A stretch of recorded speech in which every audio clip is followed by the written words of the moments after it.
Scripture this morning is from the book of Exodus, 3rd chapter. Moses was keeping the flock of his father-in-law Jethro, the priest of Midian.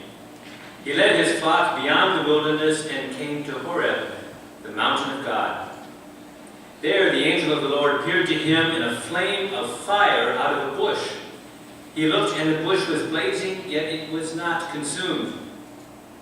Then Moses said, I must turn aside and look at this great sight, and see why the bush is not burned up. When the Lord saw that he had turned aside to see, God called to him out of the bush, Moses, Moses. And he said, Here I am. And God said, Come no closer.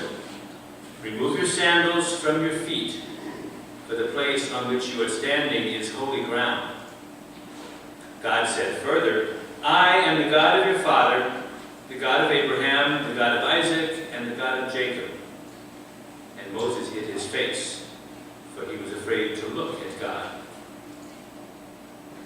Then the Lord said, I have observed the misery of my people who are in Egypt. I have heard their cry on account of their taskmasters. Indeed, I know their sufferings, and I have come down to deliver them from the Egyptians, and to bring them up out of that land to a good and broad land, a land flowing with milk and honey, to the country of the Canaanites, the Hittites, and the Amorites, and the Perizzites, and the Hivites, and the Jebusites. The cry of the Israelites has now come to me. I have also seen how the Egyptians oppress them. So come, I will send you to Pharaoh to bring my people, the Israelites, out of Egypt. But Moses said to God, Who am I that I should go to Pharaoh and bring the Israelites out of Egypt? God said, I will be with you, and this shall be the sign for you that it is I who sent you. When you have brought these people out of Egypt, you shall worship God on this mountain. But Moses said to God, If I come to the Israelites and say to them, the God of your ancestors has sent me to you, and they ask me, Who is this God? What is this God's name? What shall I say to them? God said to Moses, I am who I am. God said further, Thus you shall say to the Israelites, I am has sent me to you. God also said to Moses, Thus you shall say to the Israelites, The Lord, the God of your ancestors, the God of Abraham, the God of Isaac, and the God of Jacob has sent me to you. This is my name forever, this my title for all generations. This is the word of the Lord.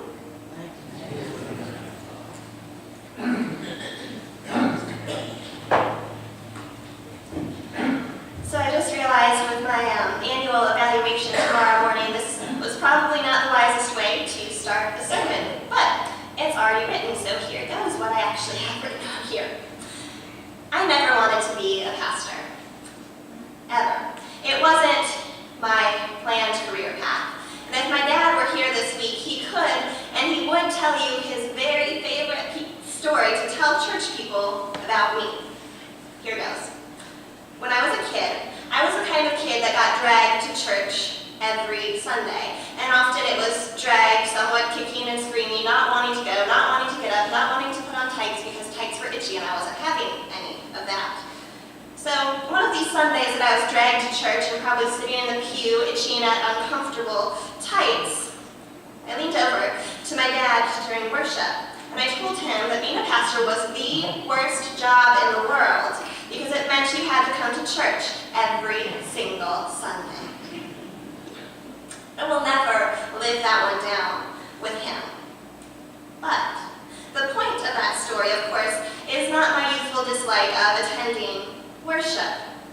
It's that standing here as your pastor, who does indeed have to come to church every single Sunday, it's clear that God had other plans for me, besides my own plans of sleeping in, never having to wear itchy tights again. Now, I don't remember when I told my dad, or when it was I told my dad that I definitely didn't want to be a pastor. So I can't tell you how many years later this next part happened. One night, as I was lying in bed shared those alternative plans with me. It was clear as could be, God letting me know that despite my own desires, I was going to be a pastor. That was my call. There was no bush burning in the dark, but instead a sensation like ice water had been thrown on my soul. It was not a warm and fuzzy moment for me. It was surprising and it was scary, and honestly it wasn't entirely wanted, but it was what it was. I spent years objecting to it. I spent years trying to get out of it. I spent years trying to weasel my way out of it. I had no desire to speak in public, no desire to work in a church, no desire to get up early every Sunday. Now, this doesn't put me in the best light, to be honest, but I will say that at least Moses and I have something in common here.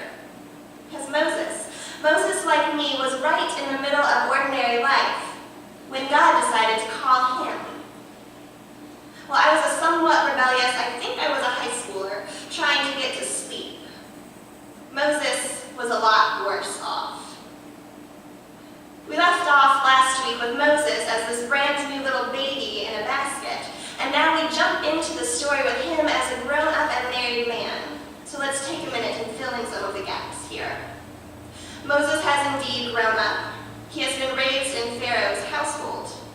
And though he has an Egyptian name, he seems to have always known of his Hebrew identity. He has always identified with the Hebrew people around him. And in a story that our lectionary skips, one that you may know, he sees an Egyptian taskmaster treating a Hebrew slave harshly. And he is so enraged by this act that he actually kills the Egyptian taskmaster. He turns to his Hebrews for protection, for some sense of mercy, and he is rejected, and he has to flee out into the wilderness. And it's from this that he eventually finds a wife, and now he's working for a shepherd, working for his father-in-law as a shepherd. He does not have a glamorous job. Being a shepherd is dirty, and it's smelly, it has a very low social rank. So despite having been raised as royalty, Moses, right now, when God is calling him, is a fugitive. He is working a menial job that he only has because his father-in-law gave it to him. Not the best of life situations for Moses, and yet this is where God decides to show up, dramatically, in the burning bush, and call Moses to return to Egypt, to liberate the oppressed and enslaved Hebrew people. And through the burning bush and the voice coming from it that are indeed dramatic, don't lose sight that the dramatic appearance happens in a place in Moses' life that is anything but dramatic. You know this. This is where God really does show up, in undramatic places. Those places and times in our life when we're just trying to go about our normal business, while we are grocery shopping, while we are perhaps driving our cars or walking to the bus stop, or having some coffee or even trying to get some sleep. God shows up because no lack of splendor, no lack of excitement will be barriers to God's presence and God's will and God's call for you and your lives. Nor will our own lack of perfection as people. Moses tried to use his own lack of perfection to get out of his call. This is like me saying, but I don't want to speak in public. Moses is a lost soul in a foreign land with a smelly job who killed a man and who has never really had a home anywhere. He says he's definitely not the man for the job. He says he can't, he says he stutters, he says he doesn't want to, and any excuse he can think of to pull up to get him out of doing what God asks him to do. But God doesn't buy it. Because God didn't need someone who was perfect. God didn't need an idealized version of Moses. God needed Moses as Moses actually is. Really, think about this. Who is better than Moses to lead the Hebrews to freedom? Moses. Moses is the man who has a dual Hebrew and Egyptian identity. Moses is the man who grew up in the royal household. So not only does he have an in talking to Pharaoh, he kind of knows how Pharaoh works already. Moses, who is well aware of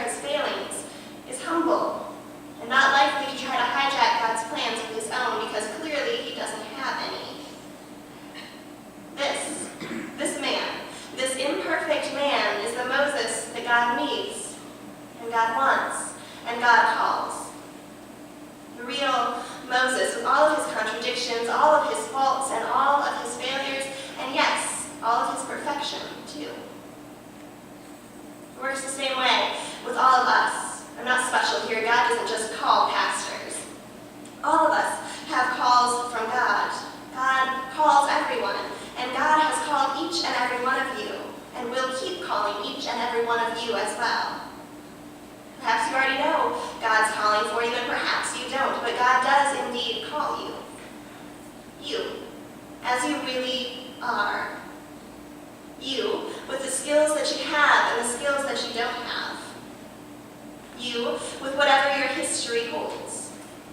You, with your contradictions and your faults and your failures and your imperfections and your perfections, too. God's not going to buy any excuse of imperfection, because human imperfection is not a barrier for God's will and God's work in you and in the world. As God explains to Moses and his imperfections and us on our imperfections, they're not a problem. God can work through them. You all have this insert in your bulletin, and we're going to get to that pretty shortly. I'm going to ask you to take some time just to listen, to look, and to consider God's call to you with this insert. But first, I'm going to give you a bit of a warning. You might be a little envious of Moses at this point, since I'm going to ask you to reflect on your call, because Moses had a very obvious call. Moses had a really big experience with the whole burning bush and voice speaking out of the bush to him. It was unmistakable, it was unmissable. And not all of us are going to have that. I'm going to guess nothing's going to catch on fire today, and that's good, and that's okay. There are other ways to hear and see God. But God does have a calling for your life. Yours might be something like mine. Maybe a little unexpected. Maybe a little unwanted. Maybe a bit of a shock to you. The call that you're reflecting on, it might lead you to places that you don't necessarily want to go. It might require you to do things that you're not necessarily comfortable doing. That's the kind of call that God gives to you, though. I will say, since becoming a pastor, God has sent me to all kinds of unexpected places and into unexpected situations, some of which were wanted, and some of which definitely weren't. But in the end, I can assure you that I do, in fact, love what I do. I do, in fact, love being here and serving all of you. And so while these calls from God may be challenging, they are good. They're coming from God, and you know they are good. Moses had an experience like this too, and I'm not going to push us too far into what it looked like as Moses fulfilled God's call, but we clearly see his objections, even from the beginning of this story, claiming that he's not the man to go back and do this. But we know too, don't we, that he goes on to become an incredible prophet for God. He does face incredible danger and hardship because of following God's call. And he also has incredible adventures. He performs miracles. He saves a whole nation of people, and we still talk about him today. So your call that you're going to reflect on here, it's likely to be the same kind of mixed bag of good and bad, of easy and hard, of wanted and not wanted. God is not going to tell you to stay in your comfort zone. If that's what you hear, keep listening until you hear something that doesn't sound so much like what you want it to sound like. Because God's going to call you to go somewhere, to do something, to move past those boundaries, because you, each and every one of you, is uniquely equipped to satisfy some kind of need in this world. What exactly your call is, I can't tell you, because that's between you and God. But your call from God is so important that we are going to take the next few minutes to consider it. So each of you does have this bulletin insert with 3 sections. About you, about God, and about your call. Yvonne is going to play some music for us right now. It's actually the music to the hymn we'll be singing next, so get that in your ear a little bit. But Yvonne will play some music, and we'll reflect on this. And after we've had some time for reflection, we'll join in a hymn together. But for now, listen. Listen to the music, yes, but listen to God, and where God is calling you to go, and who God is calling you to be.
I encourage you to keep this with you, or if this isn't useful for you, you don't have to, but to keep pondering the question throughout the rest of worship, throughout the rest of today, and throughout the rest of your week. So as we ask God to continue to speak to us, I ask you to join and speak, O Lord. The words will be on the screen. And please rise and bow to your